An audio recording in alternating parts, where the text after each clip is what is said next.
Comparative Literature and the Institute for Research on Women, Gender, and Sexuality. I'm really, really pleased to welcome you this afternoon and to welcome our speaker, Jane Gallop, whom I'm so pleased to introduce. Jane Gallop is Distinguished Professor of English at University of Wisconsin, Milwaukee. She's a longtime friend, colleague, and always a challenging interlocutor. Jane is the author of 9 books and over 100 articles, produced during a career that spans over 4 decades and a number of different fields: French, English, comparative literature, psychoanalysis, feminism, that ranges from working on works from the 18th to the 20th and 21st centuries. And in all of these moments, she has been in the vanguard. This afternoon, we discussed in a seminar one of Jane Gallop's articles, which was on Paralyzed and precocious jouissance. And I have to say that thinking about this introduction, I realized that the term precocious actually applies to Jane Gallop herself. And for the graduate students here, I don't know if you've heard of this program, but Jane was a student in the 6-year PhD program. That's 6 years from high school graduation to the reception of the PhD at Cornell, which was a Mellon-funded grant that was a response to Sputnik and the fears of Americans falling behind in higher education. So she did begin her career very precociously. If I list the titles of her books, you'll see a wide variety of interests that will give you a sense not only of her career, but really of the evolution of literary and feminist theory since the 1980s. Some of my favorite books that have also been essential reading, not just for me, but for a number of generations of feminist and literary scholars, I would say are The Daughter's Seduction, Feminism and Psychoanalysis, 1982, Reading Lacan, 1985, Thinking Through the Body, 1988, around 1981, which was published in 1991, Anecdotal Theory, 2002, Living with His Camera, 2003, The Death of the Author, Writing and Reading in Time, 2011. You see how quickly and how amazingly generative these things are being produced. So despite this wide range of interests, I would say that there's a remarkable continuity in Jane Gallop's thinking and writing, and I believe that you'll see some of the themes that I want to name return this afternoon in this new project, which is a book on sexuality, disability, and aging, Queer Temporalities of the Phallus. And so here are I just want to name 5 or 6 recurring themes and preoccupations that I see in her work. One is theory. What is it? Why is it? What is it for? How do you do it? How is it an action? Because I think in Jane Gallop's work, theory is an action. It's what she does. It's how she approaches reading. It's how she approaches the immediate world in which she lives. It's feminist, it's political, it's textual, it's material, it's embodied. Secondly, speaking of embodied, the body, I think, returns in her work. And especially the body in relation to thinking. Thinking Through the Body is, of course, the title of this wonderful book. But thinking with the body, literally, even at the most abstract moments of logocentrism, Jane Gallop's writing was anchored in the real. It was both figural and literal. And we have to just remember the cover photo of Thinking Through the Body, which was a photo of Jane giving birth. The body, of course, is also about time, and the preoccupation with time and temporality has also been a constant, I would say. Time, temporality, mortality, vulnerability, the idea of writing and reading in time, in the time of the body, timely readings, untimely readings, and precocious readings, delayed readings. I think those have been another set of preoccupation. But of course, writing is also in time. And as we discussed this afternoon, Jane Gallop lets us in on the process of writing in time, of discovering things, of changing her mind, of rereading and of rewriting. And the time of writing is for her personal and anecdotal. Before personal writing became a thing, Jane Gallop was writing from the personal and in the personal. And she produces reading through narrative. She tells us the story of her readings, the story of making theory. And I think the personal is also then becomes the object of analysis. It becomes the spur and the occasion for writing and for producing theory. And also, I guess a fifth preoccupation is that reading, writing, and teaching for her are also erotic and sexual. So pedagogy, relationality, the erotics of reading and of writing are really important. And just my last thought on her book is, of course, the kinds of readings she does, which are close readings. Close readings, symptomatic readings, close attention to language, to translation, really the best of psychoanalysis and deconstruction that are always there, looking for contradictions, for symptoms. Reading for her is never distant, it's never surface, it's always revelatory, it's powerful, sometimes devastating, always illuminating, but always also risky, vulnerable, sharp, insightful, but also probing and vulnerable.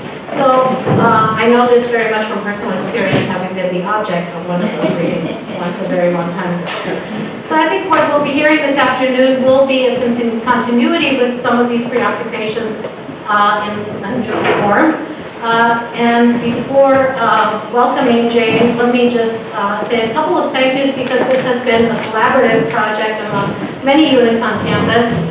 I want to thank Shani Pierre and the Maison Française for co-sponsoring and also welcoming us here. The Institute for Research on Women, Gender, and Sexuality, the Center for the Study of Social Difference, the Institute for Comparative Literature and Society, the Kamen Center and Society of Fellows, the Department of English and Comparative Literature, and the Department of French and Romance Philology. So thank you all for co-sponsoring, and help me welcome Jane Gallop.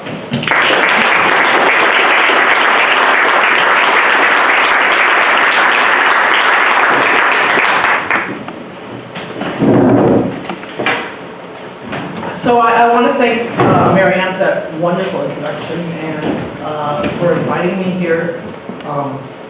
Thank you. I assume you can read the PowerPoint behind me. I was worried that my head was too high, but it's not.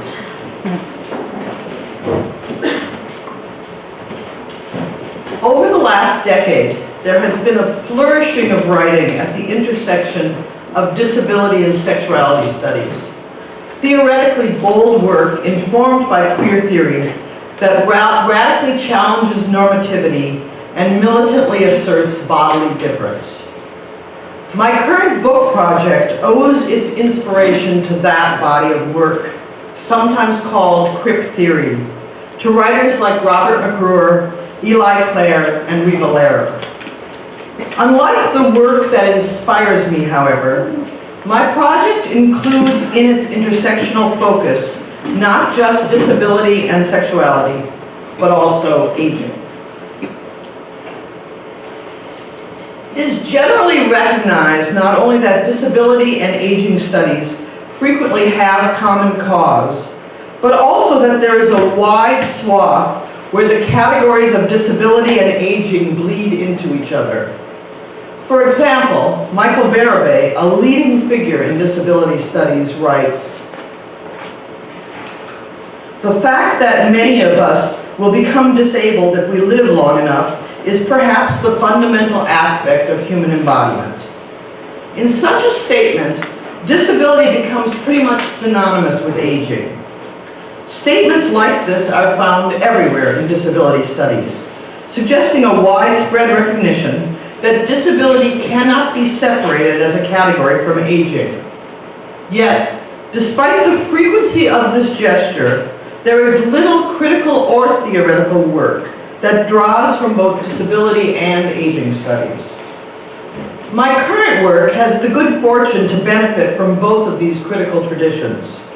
The focus of my book is, in fact, the swath of experience that could be equally understood either as disability or as aging.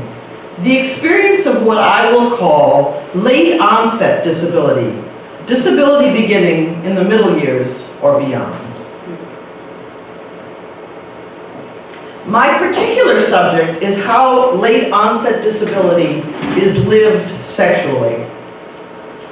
My book will trace how late onset disability is lived as a threat to one's sexuality and to one's gender, but the book will also trace how sexuality survives and transforms in the process, a sexuality becoming, in these older, less able subjects, more perverse from a normative standpoint, more deviant from an ageist, ableist standpoint. Taking its anti-normative audacity from queer and especially crip theory, my current work explores and celebrates the perverse sexuality of the no longer young, no longer fit. While disability studies has generated so much lively queer theory and vice versa, there is virtually no work at the intersection of queer theory and aging. Yet there is, in fact, an obvious place where the two could easily and productively connect. For more than a decade, the most influential trend in queer theory has been the exploration of what is called queer temporality. Scholars as diverse and as influential as Jack Halberstam, Lee Edelman, and Elizabeth Freeman, to name just three, have brought the resistance to normativity and the valuation of alternative lives that characterize queer theory to bear on various aspects of temporality, A queer angle on temporality has obvious relevance for aging, which is all about temporality, which is literally the lived experience of temporality.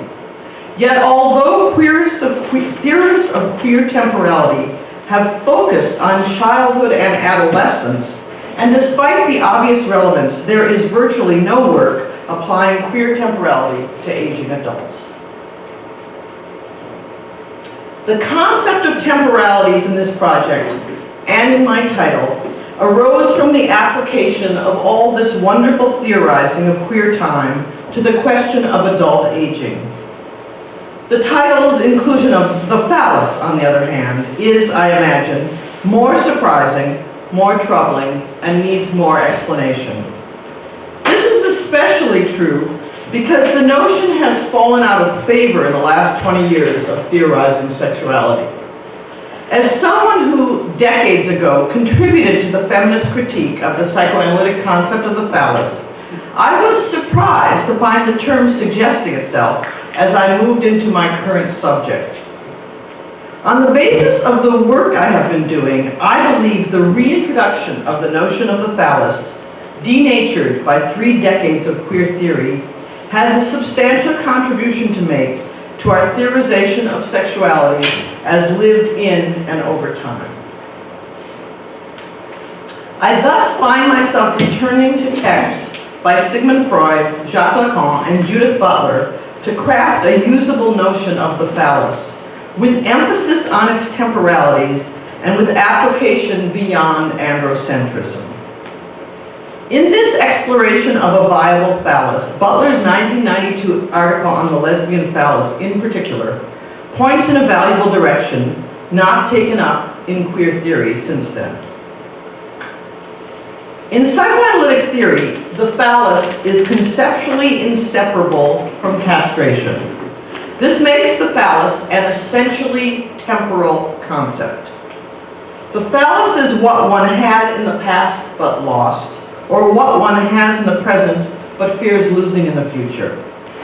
This is the normative temporality of the phallus, that the phallus has been or will be lost, that the phallus is imbued with pastness, whether in the present or in the future.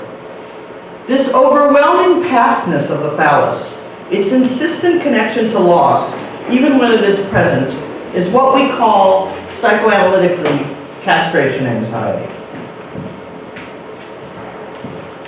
Both late onset disability and aging are experienced as threats to one's sexuality and to one's gender, regardless of the gender with which one identifies.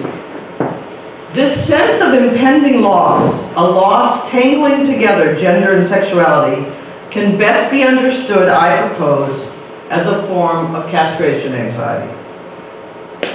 The psychoanalytic notion of castration anxiety is thus useful for thinking about how aging and late onset disability are lived sexually. In the standard narrative we call castration anxiety, once the phallus is lost, it is lost forever. In addition to outlining this normative temporality, my project explores other temporalities of the phallus, alternatives to the lose it once and for all normative temporality, alternatives to the phallus's insistent relegation to the past. In addition to articulating the phallus as a temporal concept in its traditional psychoanalytic formulation, this book tracks alternative temporalities where one could move from castration to phallus as well as in the other direction, where the lost phallus is surprisingly regained, or where the phallus might appear not only in the past but as a promising future. These alternatives participate in the promise of queer temporality and may even lead to queerer phalluses and less anxious castrations. The temporality of castration anxiety is the scenario of an impending future losing it once and for all. As it turns out, this is the prospect we find over and over, both in late onset disability and in midlife aging. This is the temporality that Margaret Morgan Roth Gallop, scholar of midlife aging, calls the decline story. Connecting Gallett's decline story to the psychoanalytic notion of castration anxiety is central to the theoretical underpinnings of my current work. In her 1997 book, Declining to Decline, Gallop fleshes out the concept of the decline story by telling about the debilitating back pain that befell her at age 49. Her story is a good example of my book's particular focus, a disability whose onset arises in midlife, an experience that can be equally understood as either disability or aging. Although, as a scholar of aging, Gallop understands her experience through the rubric of aging. She writes of what this late onset disability means to her. I had been a strong, active woman. What a wonderful thing to be. I was proud of my strength, and the things it enabled me to do gave me a lot of pleasure. That is what I lost. When you can't do what you once liked to do, whatever that is, you fear you're becoming a different person. This fear you're becoming a different person is what I would call castration anxiety. She goes to see an orthopedic surgeon who tells her, "You're not an old woman, but you have to be careful. You can't do the things you did when you were young." The visit to this doctor leaves her in a state of abject loss. It took me only a few hours to figure out that I had just gotten the worst news of my personal life, she writes. I extrapolated from the nerve pain I had been feeling. Whenever that began to worsen, my workday would gradually shorten. I would slowly become disabled and dependent. I was plunged into planning my suicide. The doctor pronounces, "You can't do the things you did when you were young." The patient hears that, imagines a future of progressive decline, and is plunged into planning her suicide. Gallett's book teaches us that such moments of entrance into catastrophic loss typify our culture's construction of aging. Gallett is lucky enough to consult another doctor who gives her a different story about the same diagnosis. This second story allows her some distance from the decline story the first doctor pronounced. In her life and in her work, Gallett devotes herself to declining to decline, to resisting the cultural dominance of the decline story. The chapter on her midlife back pain ends thus. Chronic suffering takes different forms. If we ever begin to listen, the sufferers will have a lot of alternative stories to tell. Inexorability doesn't express the way our waves of knowledge come to us, the way we discover our private response at the same time we endure what feels like bodily injustice. In my current project, I join Gallop in listening to these alternative stories, stories that can provide alternatives to what she here calls inexorability, which is another name for the decline story, which I recognize as another name for the standard temporality of castration. By drawing together the various temporalities of castration encountered in these alternative stories, my book aims to lay out a vision of sexuality that is insistently temporal, and a temporal sexuality that is not normatively tragic, but multi-directional, holding open the possibilities of queer phallic surprises and post-castratory delights for older and less able adults. The texts I consider in this project span a range from literary fiction to academic theory. In my search for alternative stories, I pay special attention to writing from critical aging studies and crip theory that combines personal memoir with critical theorizing, a combination I have elsewhere called anecdotal theory. Gallett's inclusion of her personal story in her academic critique of decline is an example of this from aging studies. The alternative stories I discuss in the next section of this paper are examples from crip theory.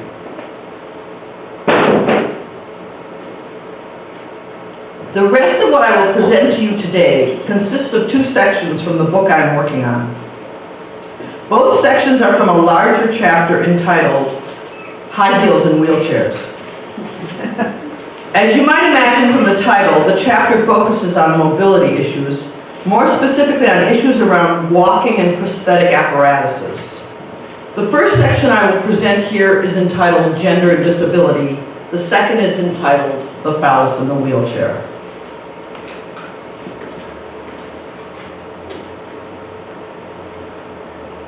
Eli Clare's Exile and Pride, first published in 1999, one of the first books to combine queer and disability perspectives, is now a classic text of crip theory. Clare teaches us to think the intersections of gender and disability. The mannerisms that help define gender, he writes, the ways in which people walk, swing their hips, take up space with their bodies, are all based upon how non-disabled people move. A woman who walks with crutches does not walk like a woman. A man who uses a wheelchair does not move like a man. The construction of gender depends not only upon the male body and female body, but also upon the non-disabled body. For my chapter, High Heels and Wheelchairs, I am, of course, particularly interested in Clare's focus on gender and walking.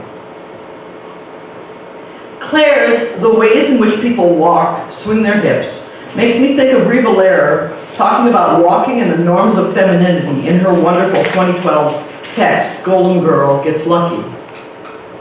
She should sway with a spine strung in a sinuous rosary of bones, writes Lehrer. She should undulate with a hide and seek of the hips and the breasts.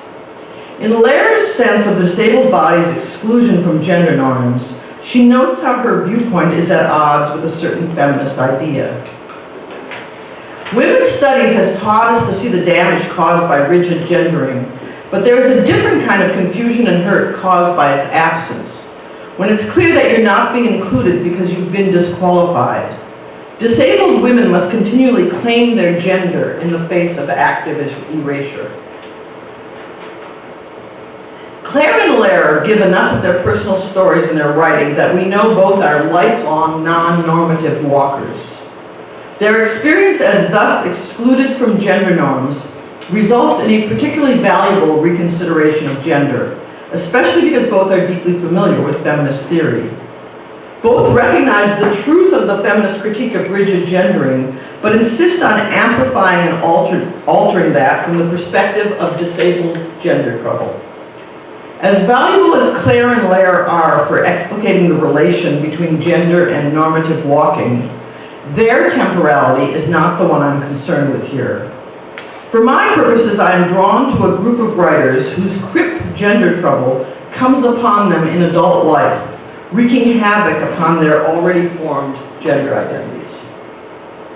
I will here cite three of these writers, not only because they display the temporality of late-onset disability, but also because the gender identities threatened by their disabilities are not male-female, but butch-femme, queer gender. In a 1992 collection of butch-femme writings, I found Mary Frances Platt talking about wheelchair use and femme identity. As lives go, mine changed, she writes, slowly at first and then more dramatically, recurring back pain and limited range of motion. Soon after came decreased mobility. I began to use a 3-wheeled power chair. The more disabled I became, the more I mourned the ways my sexual femme self had manifested through the non-disabled me. Let us note the temporality of Platt's story. Her life changed, a slow decline, ending in a wheelchair. Platt entitles her little essay, Reclaiming Femme Again, because she frames her difficulty claiming femme identity after disability as a repetition of an earlier difficulty. The 70s brand of white feminism had me trimming my nails and cutting off my hair. Soon I was outfitted in farmer jeans and high tops. Eventually I pulled the pieces of my being back together and proclaimed boldly, I am a working class lesbian femme. So I had maybe 6 years of unleashing my seductive femme self when, as lives go, mine changed. Fighting against the loss of femme identity because of her disability feels like a repetition of her fight against the 70s feminist rejection of that identity. I identify with Platt's relation to 70s feminism, and even more with her mourning her femme self. But what I love most about her essay is the sexy twist she gives to the image of the wheelchair. I hang out more with the sexual outlaws now, you know, the motorcycle lesbians who see wheels and chrome between your legs as something exciting. An essay published 7 years later in a collection of lesbian writing on disability tells a similar story of femme identity threatened by disability. Like Platt, Sharon Waxler has chronic fatigue immune dysfunction syndrome, but Waxler also has multiple chemical sensitivity. She feels a similar threat to her femme identity, but not because of mobility issues. When I lost the markers of femme identity, she writes, I missed them terribly and wondered if I was still femme. One of the most upsetting losses was makeup, specifically lipstick. Waxler's loss throws her into a struggle with gender identity. It is this loss that threatens gender identity that I am here calling castration. While classic psychoanalytic theory believes castration is the loss of masculinity, this lesbian femme writing suggests that one can also experience the loss of femininity as castration. In her essay, Waxler prefaces her own dilemma with a story of another lesbian confronting disability. A year before her own fall into what she calls the deep, murky waters of illness and disability, Waxler attends the monthly Femme Butch Rap at the Gay and Lesbian Health Center. I remember one woman in particular with soft red hair, Waxler recounts. She said she had a disability and it made her question her identity as butch. Wasn't the butch supposed to be the doer, the one who says, let me get that for you, honey? I remember thinking, I guess that's not a problem if you're femme. That last line is ironic because this recollection is the lead-in to the problems disability poses for Waxler's femme identity. But that's not a problem if your femme is also true, if by that we mean the relation between disability and being the doer. While both butches and femmes experience castration anxiety in response to disability, our particular anxieties point to gender-differentiated ways of being phallic. Classic psychoanalytic theory proposes that masculinity has to do with having the phallus, whereas femininity with being the phallus. Our reading of lesbian writing here might revise that as, while femmes are phallic because of how they look, butches are phallic because of what they do. A particularly moving account of butch confrontation with disability appeared in the 2003 special issue of the queer theory journal, GLQ, on disability studies. This remarkable text certainly echoes Waxler's red-headed butch in her sense that the butch is the doer. But whereas Waxler's butch does chivalrous things like, get that for you, honey, in S. Naomi Finkelstein's text, the butch's doing is explicitly and graphically sexual. How can I be a butch without my hands, she writes. How can I fuck when my muscles shudder as a result? One of the worst things by far is that I cannot feel the nerves in her cunt or asshole as I used to. I cannot move deftly enough over her clit. I cannot bend my neck to eat her out or rim her. The issue of GLQ, where Finkelstein's text appears, is entitled Desiring Disability. I love this title for its promise of bringing desire to the place of disability. No text in the rich double-length special issue does this better than Finkelstein's. I am tempted to quote way too much. The opening is flat out sexy. She is lying on my bed, ass up. Jesus, I love her ass. She has opened herself for me. That interjected Jesus speaks from the place of Finkelstein's desire. After 2 pages of hardcore description of sexual activity, disability makes its unwelcome entrance. If it is possible to fuck her as hard as we both want, then I am doing just that. My arm is at an angle that my neck, with 3 bone spurs going into my vertebrae, does not like. My body starts to shake. My arm and then my hand go numb. I'm still fucking her, but I cannot feel the smooth inside of her anymore, and my neck is screaming in anguish. Finkelstein nonetheless succeeds in making her femme come. My back is in a spasm, but I ignore it. I finish fucking her through gritted teeth. She comes, she finishes. After describing in some detail the physical manifestations of her femme's orgasm, she writes, "In my mind's eye, my own cock explodes as she comes. I get that much pleasure from her climax." In my mind's eye, my own cock explodes, she writes. This is surely in part why, in my attempt to understand queer modes of the phallus, I so value Finkelstein. Despite the detailed account of the butch's pain, the episode is sexy to read, with the exception of the final paragraph. Here's how the story ends.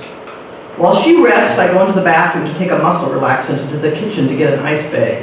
The next day I have to go to the emergency room for Toradol, a major anti-inflammatory that leaves me unable to eat for 2 days because it makes me nauseous and gives me the runs, but it does take the swelling down.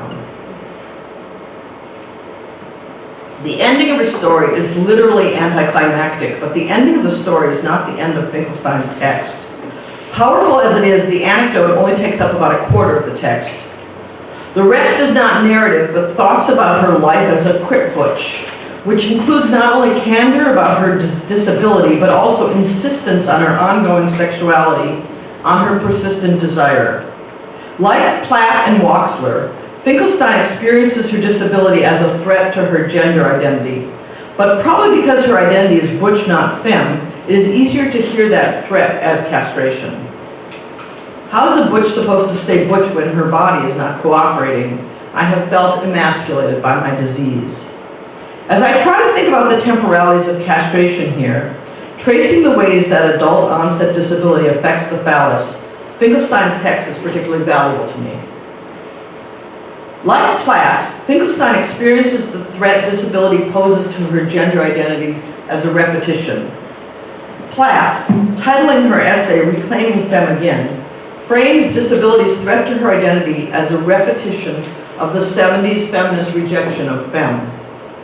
Finkelstein connects disability's threat to society's disapproval of butch women. I have paid many a price for being butch. Hell, I have almost been killed more than once for being a butch. I have lived with all these sanctions and stayed a butch because of my fierce love for women, my need to be inside them. But how can I be a butch without my hands? After all I have lived through and endured, I face losing the capacity to be butch. Damn, that has to be a bad joke. I'm interested in the temporality suggested by both Platt and Finkelstein. In their accounts, disability's threat to gender is a repetition. They experienced a similar threat long before disability ever appeared, and their experience of the threat as a repetition allows them, in the face of disability, to, as Platt puts it, reclaim their gender again. Both Platt and Finkelstein end their texts by proclaiming their desire. Finkelstein ends, nothing that they did or that has happened, not the streets or abuse or being a crip has killed it.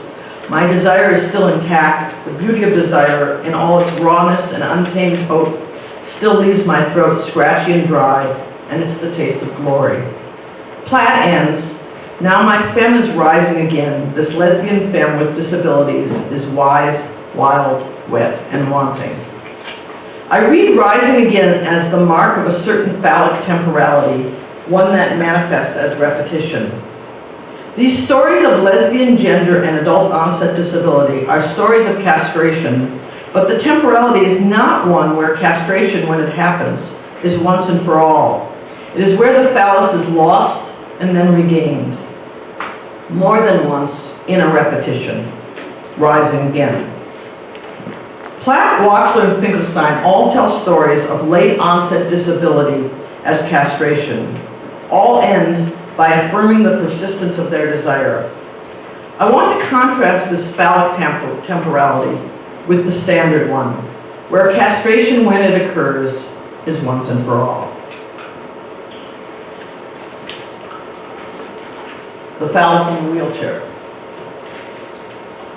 While the previous section of my talk presents texts with alternative sexual temporalities, I chose the text for this section because it is such a clear and familiar version of normative phallic temporality, and because it quite explicitly and pointedly articulates disability with the phallus. If the wheelchair is, in our culture, the very icon of disability, the wheelchair is most famously linked to castration in D.H. Lawrence's Lady Chatterley's Lover. In that 1928 novel, Lord Chatterley in his wheelchair is the castrated foil to the phallic hero, Mellors. Lady Chatterley's Lover gives us a particularly readable version of the standard castration narrative for adult-onset disability. The novel displays a sort of symptomatic overemphasis on Clifford Chatterley's wheeled mobility devices. Manifest, for example, in its repeating the same sentence almost verbatim in 2 succeeding chapters. In chapter 1, he could wheel himself about in a wheeled chair, and he had a bath chair with a small motor attachment so he could drive himself slowly around the garden and into the park. And in chapter 2, he could wheel himself about in a wheeled chair, and he had a sort of bath chair with a motor attachment in which he could puff slowly around the park. Lady Chatterley's Lover works to ensure that when we think of Lord Chatterley, we think of him in a wheelchair. I want to return to Lawrence's novel, a veritable treasure trove of aggressively normative sexuality. Returning to that novel, I discover an emphasis on temporality. For example, chapter 2 ends thus. Time went on. Whatever happened, nothing happened. Time went on as the clock does, 8:30 instead of 7:30.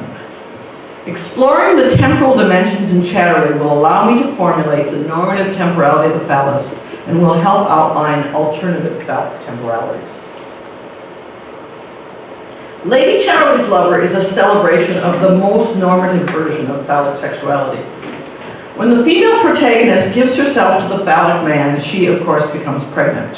When she rejects her husband because of his war injury, it is widely and repeatedly said that it is because he cannot give her a child. Although scandalous in 1928 for its explicit sexual scenes, this novel is a paean to the superiority of reproductive sexuality.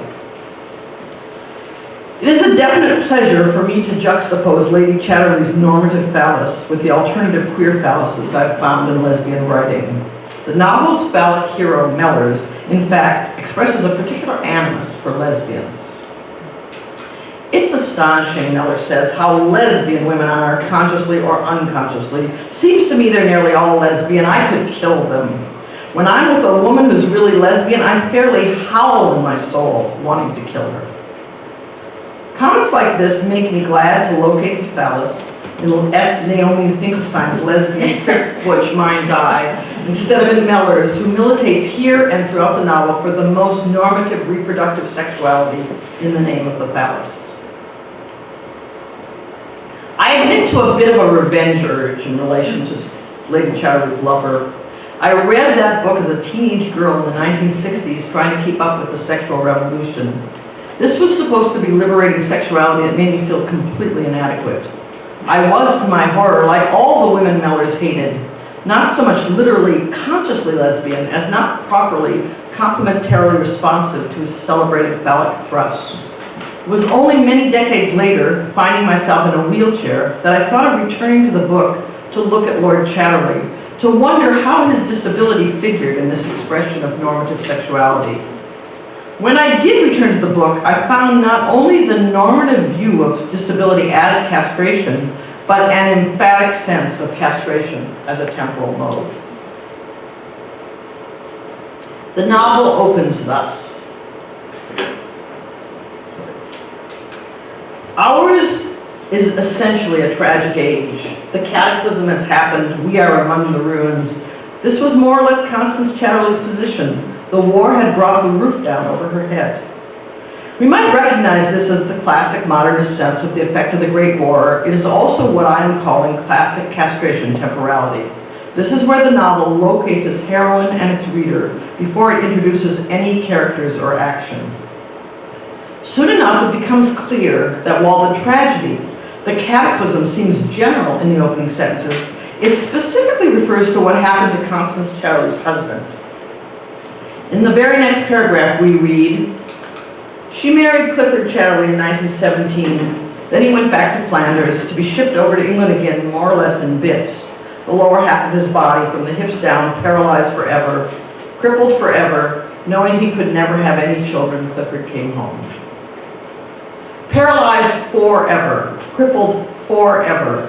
Forever is the temporal mode here. Its other expression is the never, of never have any children. Because of his war injury, Clifford is a husband who cannot be a father.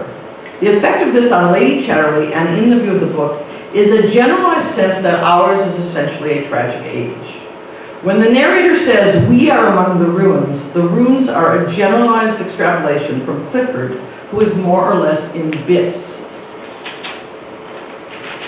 As an aside, let me just remark that why a paraplegic is understood to be more or less in bits is itself noteworthy, not at all literal, but a striking figure. In bits is the opposite of whole. I would connect it to the Lacanian body in bits and pieces, which in Lacan's theory is the opposite of the body that can assume an upright position, the opposite of the body that can stand without assistance. Judith Butler reads Lacan's body in bits and pieces as an image of castration. Butler's rereading of Lacan could, I think, open to a crip reading of the orthopedic mirror stage. End of aside.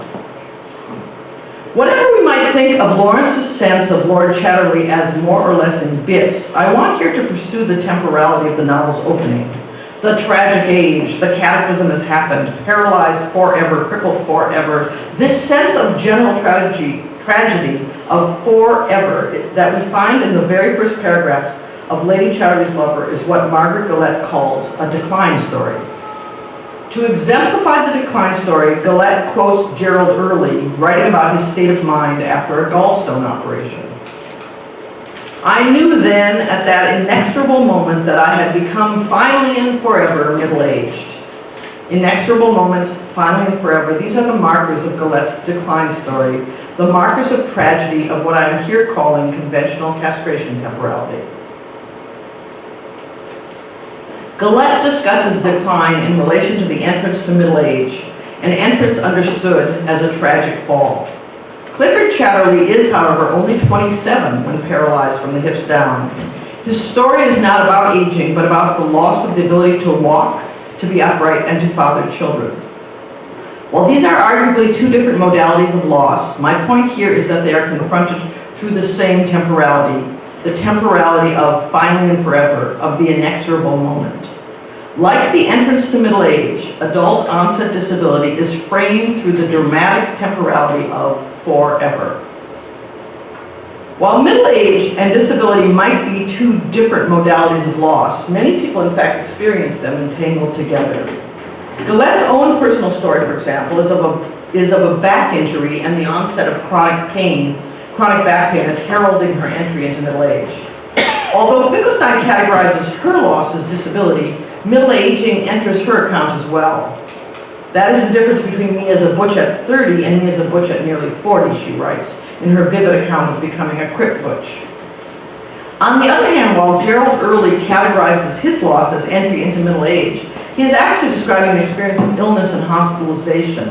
It is the insistent entanglement of disability and loss of youth that indeed characterizes what Gallop calls the decline story, the dominance of a certain temporality.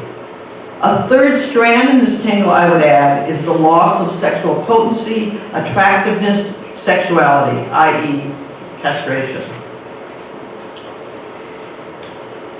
In her struggle against decline ideology, Gallop does not allow Early's story to remain in that inexorable temporality. She supplies the needed corrective. In time, Early returned to health, teaching, and a prestigious writing career, Gallop writes. Although he doesn't mention such things, he goes on to show that he did not remain utterly despairing. It would probably have been truer for him to write, "I felt for that agonizing moment that middle age was going to be a tragedy forever. I was wrong." Just as Gallop insists that Gerard Early actually had a diverse and full life after his dramatically declared inexorable moment, I want to return to Clifford Chatterley to consider what his life was like after his tragic loss. In particular, I want to look at his sexuality after paralysis. I want to look at how the novel describes the sexuality of the man in the wheelchair. In the last chapter of the novel, after his wife has left him, after she is pregnant by Mellors, thus after the inexorable has run its course, we find Lord Chatterley in the care of Mrs. Bolton. Their relationship has become increasingly sexual, although the novel shows nothing but contempt for this perverse sexuality. I take the liberty of quoting at some length. He would hold her hand and rest his head on her breast, and when she once lightly kissed him, he said, "Yes, do kiss me, do kiss me." And when she sponged his great blonde body, he would say the same, "Do kiss me," and she would lightly kiss his body anywhere, half in mockery. And he lay with a queer, blank face like a child. It was sheer relaxation on his part, letting go all his manhood and sinking back to a childish position that was really perverse. And then he would put his hand into her bosom and feel her breasts and kiss them in exaltation, the exaltation of perversity of being a child when he was a man. The narrator expresses strong disapproval, really perverse, the exaltation of perversity. The disapproval issues from the perspective of normative sexuality. It is not that this isn't sexual, it is that this is a childish sexuality. What Freud, by the time Lawrence is writing, had famously called infantile sexuality, contrasting it with adult reproductive sexuality. In the early 20th century, Freud had established the correlation between perverse and infantile sexuality, and that is indeed what we see here from the perspective of the narrator's disgust. It is not that Clifford Chatterley has no sex life, but that his sex life is not normal. I'm interested in the exaltation here, the word twice repeated and also bodied forth in all those exclamation points when the text quotes the excited Chatterley, "Yes, do kiss me." Exaltation, the state or feeling of intense, often excessive exhilaration and well-being, rapture, elation. Exaltation and euphoria both involve a sense of extreme personal well-being, but exaltation is the stronger and more elevated term. Exalt from Latin exaltare, to lift up, from ex up plus altus high. Exaltation connotes intense pleasure, but with an emphasis on verticality. That uplift is particularly interesting in relation to a man in a wheelchair unable to stand. It is also, I would suggest, phallic. I find this passage sexy. Maybe it's just me, but I don't think that I'm the only one. Consider Mrs. Bolton having her breasts felt and kissing his great blonde body anywhere, only half in mockery. Mrs. Bolton was both thrilled and ashamed. She both loved and hated it, and they drew into a closer physical intimacy, an intimacy of perversity. Although the novel portrays her as ambivalent, both sides of her response, thrilled and ashamed, suggest that she recognized this as sexual and responds sexually. Clifford Chatterley's narrative arc begins with his castration in the Great War and seems to continue as an inexorable decline. As the novel progresses, he loses more and more, fulfilling the loss inevitable from the beginning as his wife grows distant from him, cuckolds him, and leaves to have a child by another man. But this late scene with Mrs. Bolton suggests a different phallic temporality, one where the lost phallus can return in another place. What returns is not the normative phallus, the one belonging to a man, not a child, not the phallus that can impregnate a woman, but a perverse phallus, one no less exalting. If we release ourselves from the normative hold of reproductive sexuality, we can enter into other phallic temporalities, where the inability to walk or get it up or be a man does not have to mean castration forever, where the phallus could rise again in the wheelchair or in the mind's eye. Thank you.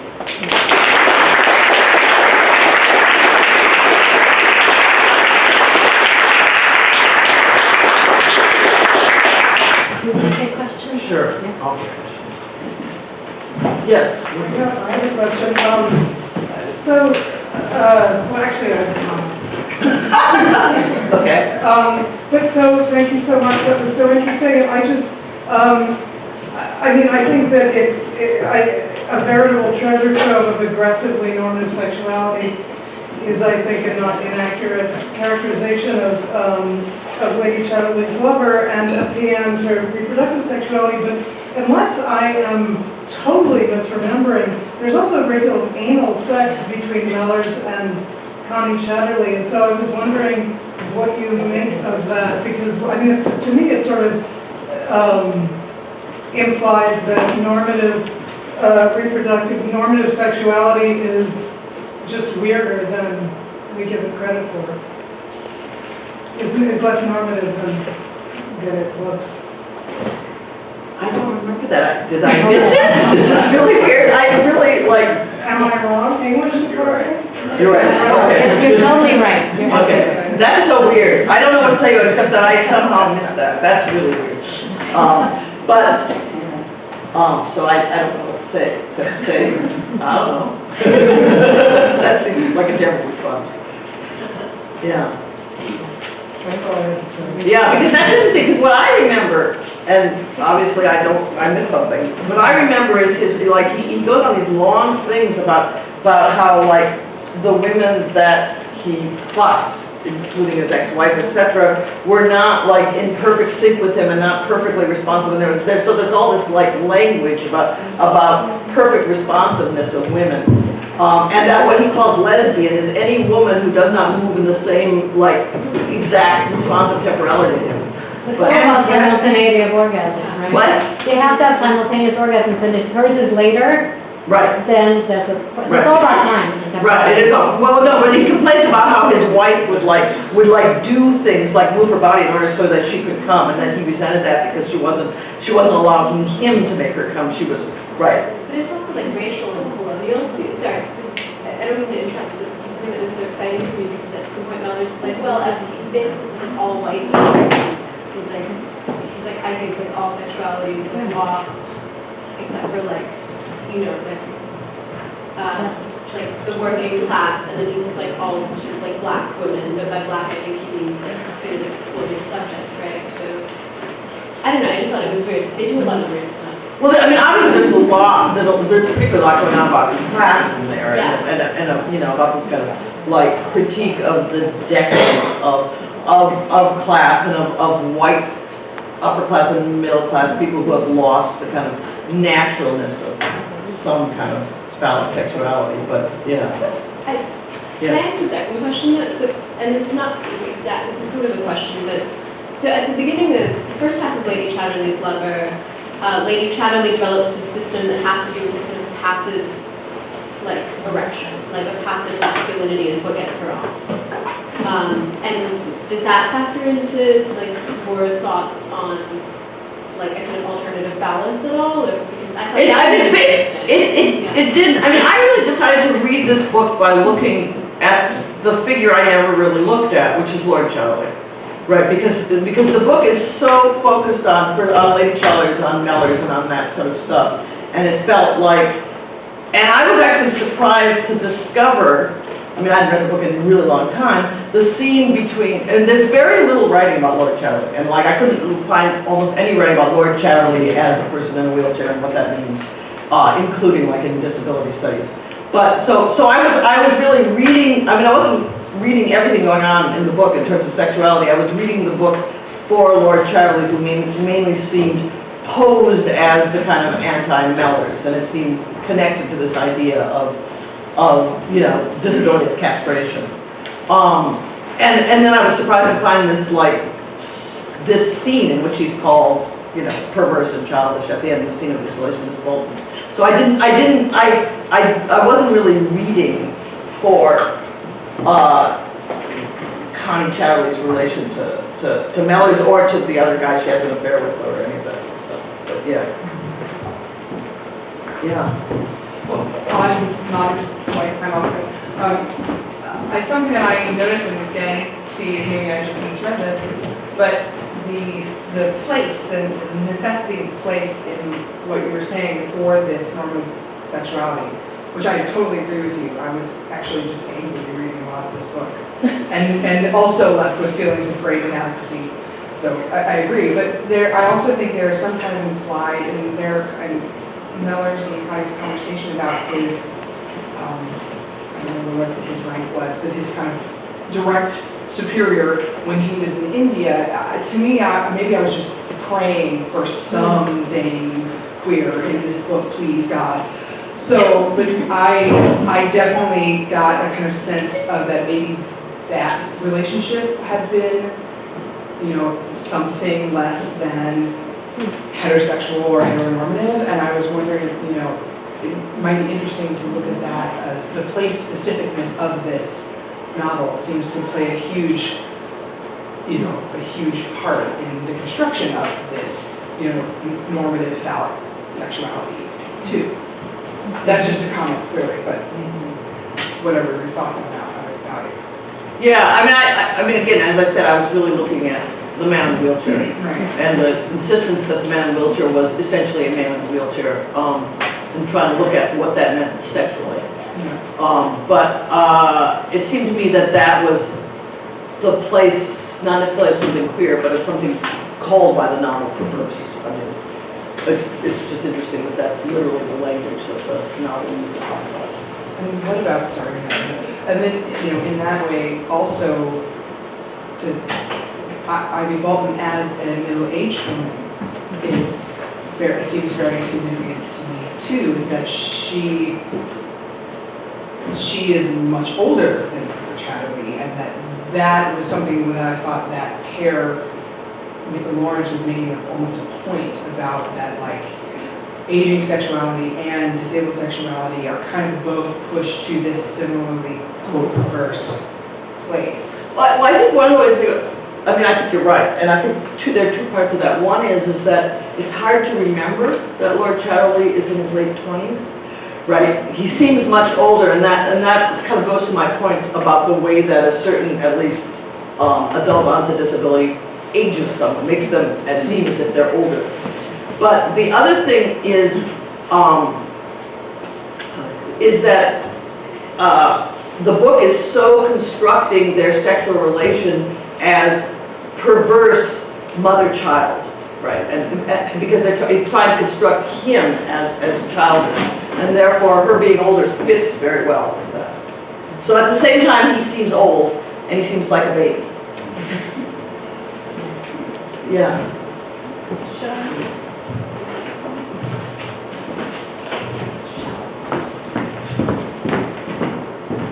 Thank you so much for that wonderful talk.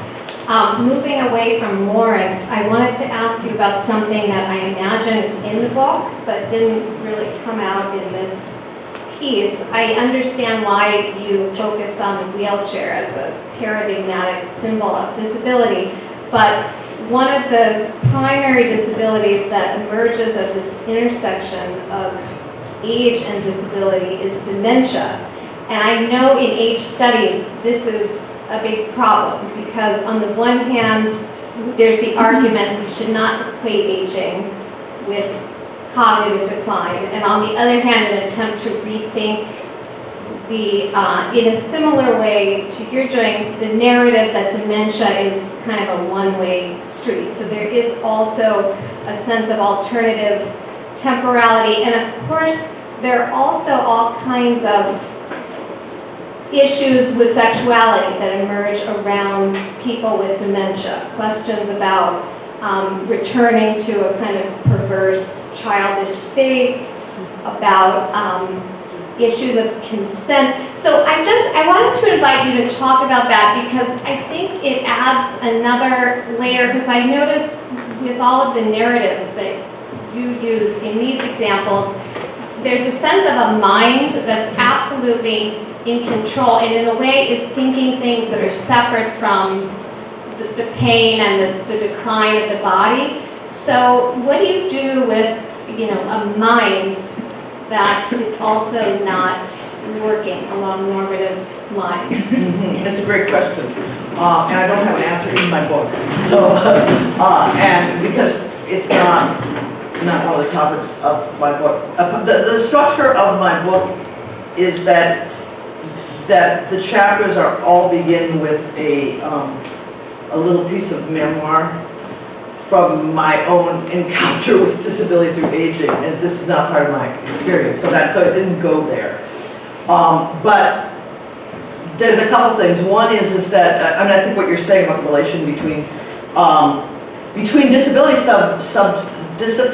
studies perspectives on different kinds of cognition and aging studies. I mean, there's a lot of really rich stuff there, and there just has not been enough exchange between those two fields, which is really too bad, and crazy from my point of view, because it just feels like it's just should be gone together. For a lot of reasons, one of the reasons being that the paradigmatic model for disability studies tends to be disabilities starting in childhood, as opposed to focusing on what is the majority of disabilities we have, which is disability that starts in midlife or later. So which is why it's further from aging than it should be, right? So that's one thing. And I think that, some of the interesting things about disability and sexuality are a lot of it are focused on various different kinds of cognition, different ways of thinking. And I think that's really rich, but it's not something I kind of did in my book, so I don't have anything other than interest and some reading about that. Yes.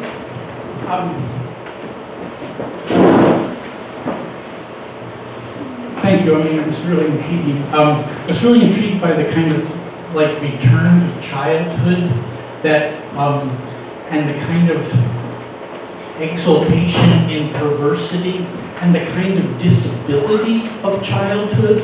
And I wonder if do you see the aging return to childhood as a diminishment or a gain? I'm not actually, I can see it as either, but what I'm really focusing is about the anxiety we have about aging, which is an anxiety about losing our adult status, about losing our anxiety about castration. If you follow the idea that basically children, perceive adults as phallic and they aspire to be phallic like adults, then the fear is a kind of loss of that. So I'm not actually trying to describe the experience of aging. I'm trying to describe the anxiety about aging, which to my mind is an anxiety about disability. It's an anxiety about becoming disabled, right? And rather than I say this is what aging is, this is the experience. I'm also trying to celebrate the kind of resiliency and resourcefulness of people who become disabled and people who become aged. People as they age and who discover various ways, or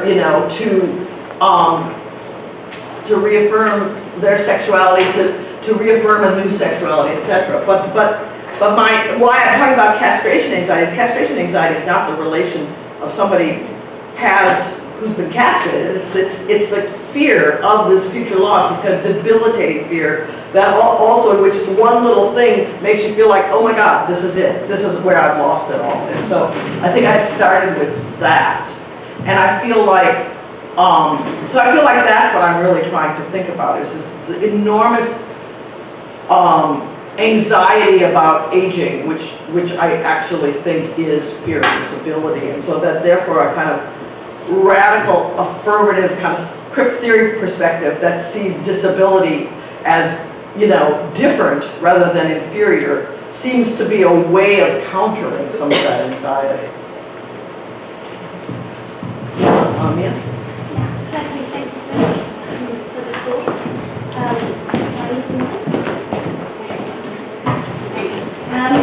Yeah, I just want to ask you a bit more about, I think you were just talking to the brain of frustration, temporality, and this idea of it being kind of an event, right? Something that happens that you just lose. Can you speak into the mic? So castration temporality is a kind of sudden event, or the fear that it's something that just kind of happens and then you lose it kind of in a moment. And I guess I'm thinking a bit about kind of McCrua's kind of gesture at the end of crip theory towards like global bodies and debility, and Lauren Vallont's term of sort of slow death as a way of maybe describing populations where it's kind of much more kind of through a relation to some kind of precarity, a much more sort of gradual way. That it's kind of, it's insidious, it's unseen, it happens over a long period of time, but it's just as incapacitating, just as debilitating, but there's no such event that you can point to. And I'm sort of wondering, how do you think this idea of kind of castration temporality, or kind of castration anxiety, with kind of that experience of debility? It's a really good question, and I don't, again, this is not something I've ever thought about. I completely agree with you that to me, castration is a kind of scenario of the single event put upon the experience of kind of like living over time, that in which you kind of like filter that experience through like, this is the event, and after that it's all lost. It's like one dramatic, violent event. And I feel like that idea of castration anxiety seems to be, this is what I found in reading some of the stuff in aging and disability, seems to be the scenario being put on people's, like, I've now lost my youth, finally and forever, all of that sort of stuff. So that's really clear, and I'm trying to ultimately contrast that temporality, which is normative, but it's also, dramatic and fantasy and all of that, to different temporalities that involve, ups and downs and repetitions and, all sorts of things in which there's not just one event and then it's all over.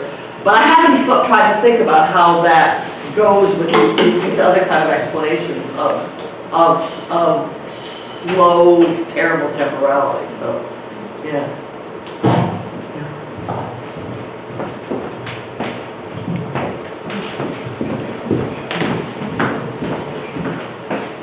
Thank you for the talk. I like the thrust of the talk, which sounds to me like youth is not the only thing worth having, right? It's a response to that. But in some ways, in my reading of Freud, I usually take away a sort of a dictum that there are two kinds of people in this world: those who know they are castrated and those who don't. And it seems to me what you're suggesting is, given this metaphor of castration and old age, is a kind of rehalization. Basically, you're saying something opposite to what I was suggesting. That in fact, there are two kinds of people in this world: those who know they're phallic and those who don't. And that in the case of old age, there's kind of a lack of knowledge that in fact one can still have the phallus. Am I reading you correctly? I don't know, I feel like I want to kind of stay away from there's two kinds of people in the world, that there's something about that. I mean, I think that it's true that the normative notion of the phallus is based on there's two kinds of people in the world, the phallic and the castrated. And I guess by thinking about the fact that the psychoanalytic notion of the phallus, which is always connected to castration, is a temporal notion, means that it's not about different kinds of people in the world. It's about different moments in lots of people's lives. And so that when you really begin to think of the phallus as a temporal notion, right? I mean, the problem is that our usual understanding of castration in the phallus was, in classic psychoanalytic theory, it was linked to gender, and it was linked to understand that there's two kinds of people in the world. But if we start thinking in relation to aging, and Freud thought that aging was castration, then we think it's not about two different kinds of people, it's about different moments in a life of lots of people, and then we start thinking that it's not about, this kind of person is phallic and this kind of person is castrated, but that there are different moments in your life in which you are, feel phallic, and you might be afraid to be castrated. You feel castrated, you're hoping to be phallic again, and then you can see a lot of that in Freud. But the problem is that the way Phallus and phallic and castrated were connected with a very simple binary notion of gender meant that it got tied to the idea of there's two kinds of people in the world, and there was nowhere to go except you were phallic, and if you lost it forever because you became that other kind of person. And so it has to do with my feeling of, if you really begin to think of the phallus, the psychoanalytic phallus as a radically temporal notion, you can maybe think different ways of imagining that. So it's not about different kinds of people. But the two kinds of people re-emerge as youth and old age in the story. No, because youth and age are not two kinds of people.